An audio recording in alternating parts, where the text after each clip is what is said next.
യേശുവിനെ സംബന്ധിക്കുന്ന കാര്യങ്ങൾ ഗൗരവമായി സംസാരിക്കുന്ന ആളുകളുടെ കൂടെയാണ് യേശു യാത്ര ചെയ്യാൻ പോണത്. നിങ്ങൾ വെറുതെ ഇരുന്ന് നിങ്ങളുടെ വീടുകളിലെ കാര്യം ഒന്ന് ആലോചിച്ചേ. നമ്മുടെ വീട്ടിൽ, നമ്മുടെ സംഭാഷണങ്ങളിൽ എത്ര പ്രാവശ്യം യേശു വരാറുണ്ട്? യേശുവുമായി ബന്ധപ്പെട്ട കാര്യങ്ങൾ വരാറുണ്ട്. 4 ആൾ കൂടുമ്പോൾ നമ്മുടെ സംസാരത്തിൻ്റെ പ്രമേയവും പ്രതിപാദന വിഷയവും എന്താണ്? നമ്മൾ എന്തിനെ കുറിച്ചാണ് പറയുന്നത്?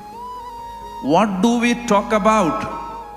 What is the theme and content of our conversations? നമ്മൾ എന്തിനെ കുറിച്ചാണ് പറഞ്ഞുകൊണ്ടിരിക്കുന്നത്? നമ്മൾ 4 പേര് കൂടുന്നിടത്ത് നമ്മുടെ സംസാരം എന്തിനെ കുറിച്ചാണ്? ഞാനൊരു കാര്യം പറയട്ടെ നിങ്ങളോട്. നിങ്ങൾ യേശുവിനെ കുറിച്ചാണ് സംസാരിക്കുന്നതെങ്കിൽ അവിടെ യേശു ഉണ്ടാവും. നിങ്ങൾ യേശുവിനെ കുറിച്ചാണ് പറഞ്ഞുകൊണ്ടിരിക്കുന്നതെങ്കിൽ അവിടെ. അപ്പോൾ എന്നോടിപ്പോൾ ഷക്കീന ടിവിയുടെ സഹോദരങ്ങൾ ചോദിച്ചു, ഇത് കഴിഞ്ഞ് ഞങ്ങൾ പോകുമ്പോൾ ഈ കുർബാനയുടെ ചൈതന്യത്തിൽ നിലനിൽക്കാൻ ഞങ്ങൾ എന്ത് ചെയ്യണം? എനിക്ക് ഒറ്റ ഉത്തരവേ ഉള്ളൂ എൻ്റെ ഉള്ളിൽ. എന്താണെന്നറിയാമോ? ഈ കാര്യങ്ങളെക്കുറിച്ചെല്ലാം നിങ്ങൾ